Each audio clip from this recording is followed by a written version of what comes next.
Hey folks, here we are, back at it again in Kerbal Space Program. We're starting in the hangar because I really want to talk about this vessel that we have today. This is the Buck D, which is an acronym that stands for the Big, Ugly, Colonization Kerbal Dropship. It's called that because it's big, and it's ugly, it's for colonization, and it's a dropship for Kerbals. So, I really think the name fits. It holds people who can fly in it, and it holds people who can drop out of it. Similar to, I don't know if you're aware of this, but the space shuttle, one of its primary purposes was building the International Space Station, which required kind of like this, but upside down. It had a cargo bay where it would hold pieces for the International Space Station that it would bring to the International Space Station and then attach to the International Space Station. That's kind of what this is going to do, except it's going to bring colony parts, and it's going to drop them, and then it's going to fly back. Of course, that requires the stuff you drop to be able to fall on its own and land without any kind of assistance, which shouldn't really be a problem. Most things do land on their own without any kind of assistance. You also need to make sure that it's on the ground before you fully fly away, or it just gets stuck in midair, and sometimes it gets despawned, and just really not good stuff. So we're gonna have to fly in circles as this thing parachutes down. So I guess we should set the altitude for the chutes to pretty low, so it's not falling for a super long amount of time. I think it's done. I think this vessel's done. You might notice the fuel, not the fuel, the center mass right here is a little bit ahead of the center of the lift. I mean, that's what's really key. I mean, ahead that way. It's a little bit farther to the left here than the center of the lift, which is what's really crucial for stable flight. So I think we've got that covered. We've got our engines right here. Engines I haven't used yet in this series, at least. I mean, I have used them before. I do have a good bit of experience with this game, so I have actually used those engines before. They're pretty cool. Anyway, we have a whole mess of Kerbals to send, and I think we should send 8. I think we really, I think this is going to be our kind of close to home colony, and I think it needs a lot of people. I think it really does. In fact, we want a good mix of men and women. Not because they're going to be populating, just because people with different backgrounds, such as having different genders, they think differently and they solve problems differently, and having a good old mix is really important in a very intense colony survival situation like this. So we've got Captain Kirk, who's not really the captain because he's a scientist, but he's in the cockpit with Erky, who is a gal, Sanilin, who's also a gal, and Hailmore Kerman, who's a scientist. And this is what we're dropping right here. It looks a little complicated, but once you see how it works, I think you're gonna smile, because I'm honestly very proud of this whole design here, and I should be able to, using these rovers, pick this up and move it around as I deem necessary. Oh man, it's gonna be great. I didn't finish reading all these names, but I'm sure we'll have more than enough time to get acquainted with them, and they'll have time to get acquainted with each other as they sit on a colony for an indefinite amount of time. This does have a drone core right here. This is a MK2 drone core. So, if I didn't want to bring people, or if maybe something goes really bad and they all fall out of the door, maybe it gets stuck open and there's an explosive decompression, everyone gets sucked out, the plane will be able to fly all the way back, which is good, I think. Because I think the way we've just been letting the whole aerodynamics sections of what we've been bringing, we've been having those separate aerodynamic pieces for it. We've just been kind of letting them fall to the ground, and I don't really think that's the best tactic. I think it's kind of wasteful. We were talking earlier about this hoop and about the money that went to that, and rolling that rover and how expensive that was. And I just don't really think that just throwing massive sections of aircraft into the ground just to deliver something right over there, I just don't think that's a good method of transporting things. We're gonna pull up the landing gear. That took off really well. Honestly, I think that was the smoothest takeoff we've had of any of the craft we've used in quite a while. Oh, the lights aren't on this. I mean, I was talking about how I really like the lights on stuff. You may have noticed it's still nighttime. It's because the nighttime is beautiful, and I love it. It's also because I forgot to make it daytime. This whole plane design is supposed to be loosely based on a Sikorsky Sky Crane, which is actually a helicopter, but it's got a big area for holding cargo, and it's got like landing gear that are way off to the side, and it's for holding something under it that it can lift up and lower and drop, or things that would otherwise be very hard to transport. Like it could lift a plane actually off of an aircraft carrier, like a plane that had like busted engines or something. You could lift it off an aircraft carrier and like bring it somewhere. Pretty sure that's been done before. And they're really cool. Also, you may not remember this, but in Roller Coaster Tycoon 3, if you had the Wild, like I guess it was just called Wild expansion pack, the one that lets you have like animals and like basically make a zoo in your theme park. If you let the animals get really sick, they would get taken away by a sky crane. Like Animal Protective Services would fly over, and a box would like appear around your animal, and the helicopters would come in and take your animals away from you. Of course, I'm very strongly remember me when I was about 12 or 13 making a zoo and just not giving any caretakers to any of the animals and just letting massive amounts of helicopters like fly over the whole theme park the whole time, and it looked like really cool. And of course, in like the default sandbox mode in that game, you have infinite money, so it doesn't matter if they fine you or if like everyone hates your park because you're super abusive to animals, because you have an infinite amount of money. And when you have an infinite amount of money, why would you care about anything? Like, just look at Donald Trump. He's going to ruin the whole world, and it's because he has so much money that he can't be bothered to care about anything. But this is not a political episode. This is about colonizing. So we've got this. It's going to drop. The dream here is that... No way. It's missing a freaking landing gear. How does that even happen?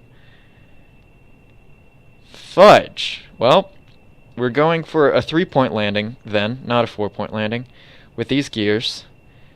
It's got parachutes, and it's staged in such a way that the parachutes will deploy as soon as it gets detached, and hopefully this will detach right here, and it'll just fall that way. It won't hit that thing or anything. It should just fall away. I mean, I think that would make sense. I didn't actually test this at all. In fact, when it took off just now, it occurred to me that I never even tested taking off, so it's good that it worked as well as it did. So that's really nice, I think. We're going to have 8 colonists now. We're going to have, at our base, you might notice there's not like a million little things over here, because I actually went and cleaned up all the debris, like I said I would. And I left the remnants of the Mountaineer rover, which took a tumble. It's still there. We can still go check it out and maybe reminisce on past mistakes, which sounds like a negative thing, but, I mean, they say you learn more from defeats and losses than from victories, so maybe we'll have a bit of that going on, which I think would be nice. I mean, I think it's good to learn from things you've done in the past. I think that's definitely what's going to happen if we just go and stare at the remains of the Mountaineer for an extended period of time. So that's great. Let's go check out the inside the cockpit views, because, oh man, they're so nice in this game. Like, if you don't have this game, it's like these little things that are just so extra that just, oh, they make me so happy. Can we go to, like, someone in the back seat? Yeah. Is there, like, can you get into docking mode? No? I know there's a thing back there. You can get in this window and, like, look that way. I know there's a window. I see that window. Oh, yeah, look! What are we looking at? Oh, we're looking, oh, that's, we're kind of looking through a part, which is not ideal. But if we look here, whoa, we're back to this guy. Okay, that's fine. Oh, it's right below us. Okay, we should probably be dropping it now. Ah! We've done it. Parachute's out. Oh, God. I hope that makes it. The Buck D's ship is plummeting. We're going to turn this. We're going to throttle down a bit. Because, of course, we got to circle around. We got to, like, stay in the vicinity. Because things will unload if you get really far away from them. Oh, no, that looks like it's going... Oh, my gosh. I think the parachute's just deployed right there. That might land, like, almost exactly in the most desirable place it could have landed. Wow. I'm really going to, like, heavily pat myself on the back if that really is doing what I think it's doing. If we level this out and leave it, we have to be very careful when we're doing this kind of thing, of course, but we can actually switch to this. And the landing gear are not out, which is really awkward. I can't deploy them, which is problematic to say the least. There's no way to control these, which I didn't really think about beforehand, and is really awkward. So we're just going to watch this land, actually. It's really close to the ground. We should lose a couple wheels. Oh my gosh, we didn't! Oh, that was beautiful! Okay, this is going to roll around, but it's okay. We're going to go back to the Buck D aircraft, and we got to bring it in for landing, because it's got people on it, and it's very large. It's kind of heavy, too. I mean, it's not the most heavy thing. It's got a lot of fuel tanks here that are actually empty, because it's more for shape than anything else, but it's pretty balanced. I'm really happy with this craft overall. Did not mean to click those things. It's like really blocked the screen. Anyway, we're gonna go back and land this thing. That was like so successful. I never even did a test run. Like other stuff, I did test runs and like make sure they work, and sometimes it still doesn't work at all. This thing, I was just like really confident in what I'd done, and you know what? It paid off in a really huge way. Which, wow, that feels so good. That's really what this game is all about. Is just trying something and having it work. Like that's the dream, you know? Look, you want to see how stable this plane is? This is it flying without the SAS. Look at that, it's level. There are a couple tricks to this, to making a plane that flies this well without the SAS on. You can see, you can like watch these and see like how I'm steering. Like I'll actually move all of them just to show you. Yeah, there are tricks to this. Anyway, tricks to making something fly like this. Making sure your center of lift is a little bit behind your center of mass. That's classic. That's just really what you need to make your plane fly level. You can see the effects we're getting right now because we're kind of approaching the speed of sound. I'm throttling down because I don't really want to be at the speed of sound. I don't really want this, because sometimes things get hard to control around the speed of sound, because that's actually really fast if you're not aware. Anyway, you get your center of lift a little bit behind your center of mass, which, if you really understand what those two things are, that's like a really logical thing. Also, as far as controllability, my center of mass is about here, and my elevators, these fins right here that control the pitch, are very far back. And if you imagine like a wheelbarrow, where the center of it is like here, like the fulcrum that you're moving, and you're trying to lift from way back here, it's going to be a lot easier than if you're trying to lift like here. That's just simple leverage. If you've ever taken like a high school physics class, or just read a little bit about how levers work, which I guess you could have that in like middle school, you'll understand that you want this away from your center of mass so it can have good leverage over the point. It's the same thing with these fins out here that control the roll, that control this right here. This motion that I'm doing right now is controlled by those fins.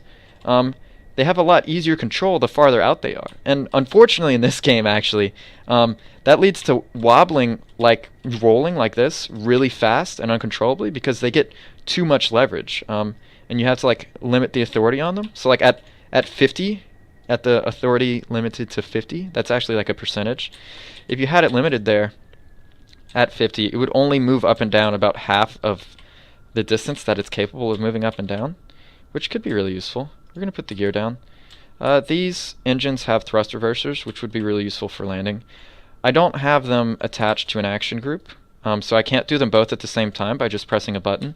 And I don't really want to do them by hand, because then it's going to be like asymmetric, and like we're going to start tilting as we're landing, which is almost never a good thing. You don't want some kind of like asymmetric engine thrust or just anything like that while you're trying to land a plane. It's not desirable. Right, here we go. Oh, okay. Oh wow, we've really done well. We're going to go off the runway a little because we don't actually have any steering on these wheels, and as we slow down, our only control of where we're turning, our yaw control, our only yaw control is this fin. Of course, as you slow down, all fins and stuff become a lot less effective because there's less air flowing over them. So yeah, science fact right there. This is basically at the KSC, so I think recovering this makes sense. Because, I mean, we got them home. You could imagine like a little truck coming out of the spaceplane hangar and like taxiing this back into the hangar and like recovering all the parts and bringing all the people back to where they need to be. So I think that's really nice. Let's go check on this, which is called the Buck D ship. It's actually like a whole rover colonization assembly we have going on, which I think is really nice. Here it is.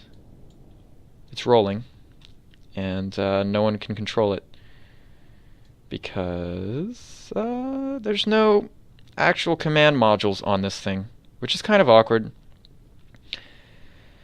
that there's no command modules. There are these chairs on these like little side rover things, so if someone could get out and control them...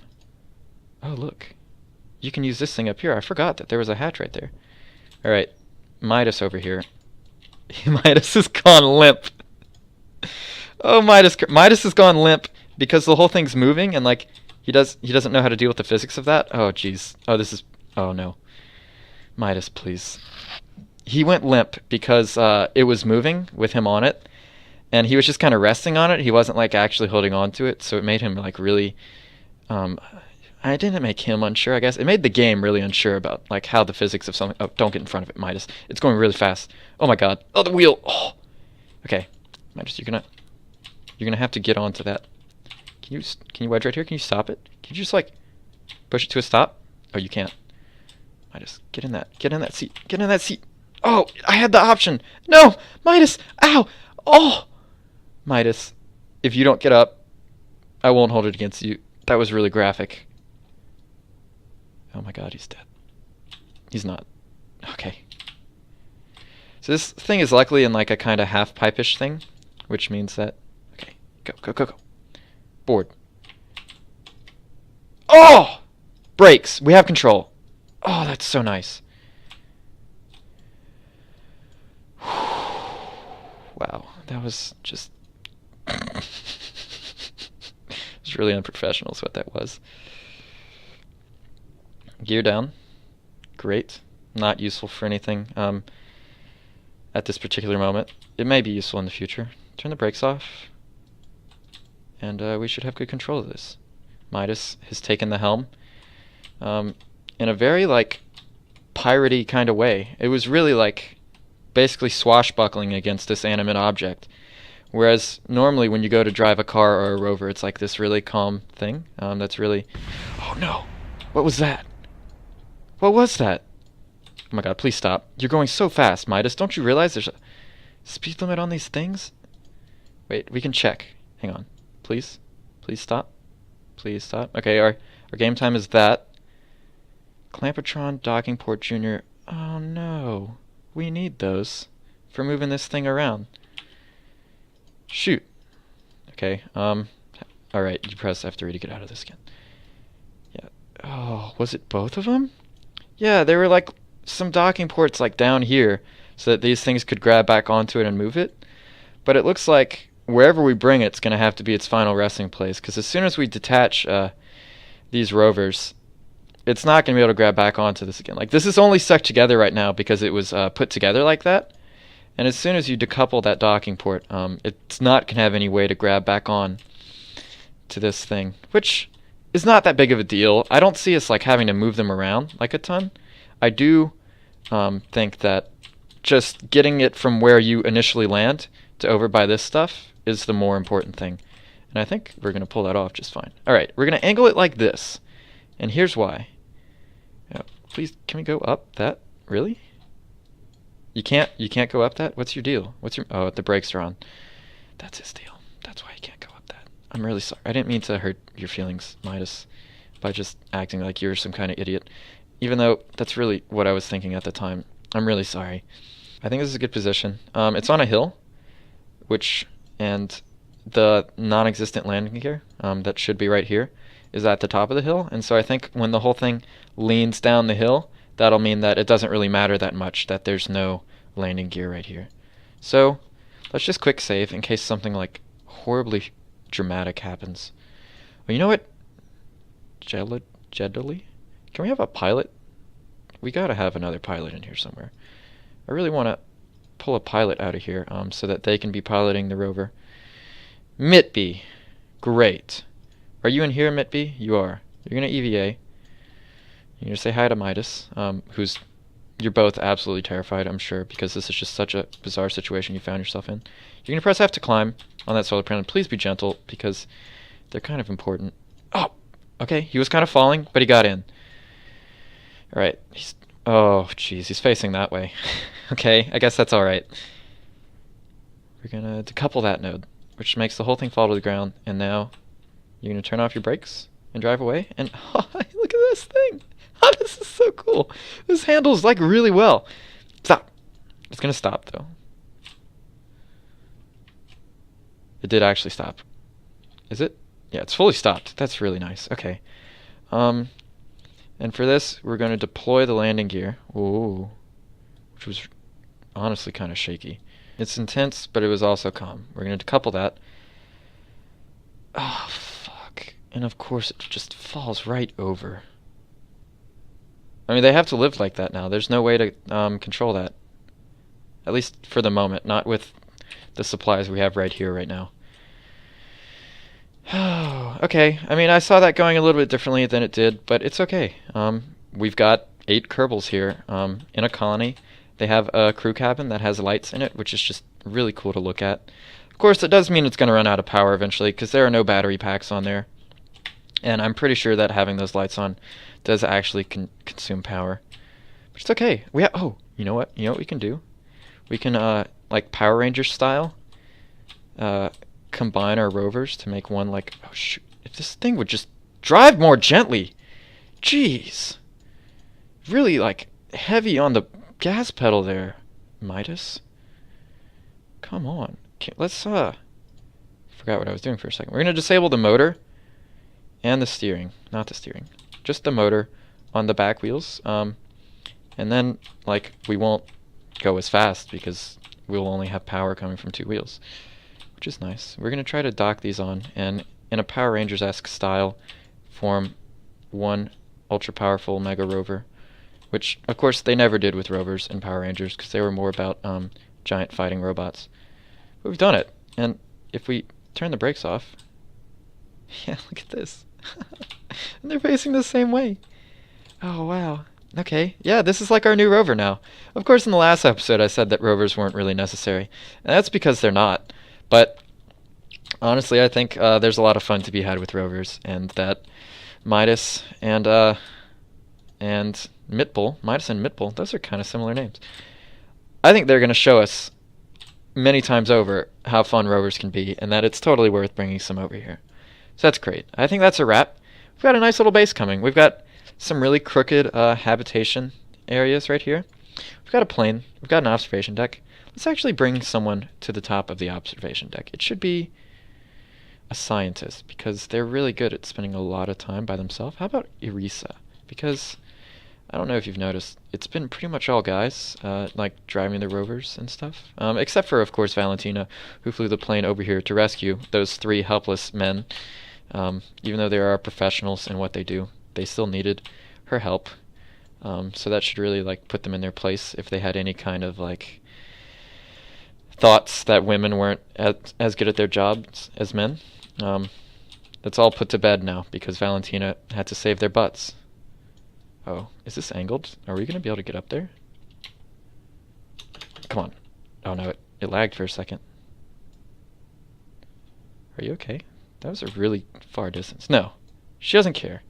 Erisa can show that she's just as sturdy as a man.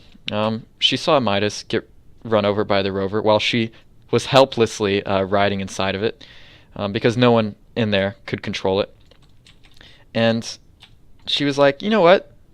I see him getting run over by that rover. It doesn't look like fun, but I really think I could do something like that. Maybe it would be falling off an observation tower. Maybe it would be something more simple. Who knows? This is really awkward, but... Oh, no, she's up. Oh my god, she did a backflip. Wow! She's really just gloating in it. She loves jumping off of this. Like, Midas is over there. He's watching. He's like, wow, I'm just so impressed by Erisa Kerbin and her durability that she's really just taking a lot of time to show off. I'm impressed too, I gotta say. Okay. If she doesn't get up on this try, though, I'm probably just going to leave her on the ground. I might not even let her stand up. I'm just going to make her lay there and think about what she's done. Because it's not time for tricks. We're here to do business. You need to get in this observation deck and do some observing, darn it. Come on. You're on it? Oh my god, another backflip. That's it. You're staying here. You're going to think about what you've done. Because you had a mission, and you let us all down today. So, that's where we'll leave it today. This base is looking sick as hell. It really is pretty awesome. This area is kind of flat. If you approached it from like that angle and like came in here, I think you could do like a conventional plane landing here, which of course makes available like all sorts of new options for delivering supplies. You might not need parachutes anymore if you were going to bring like some crew habitats of this size.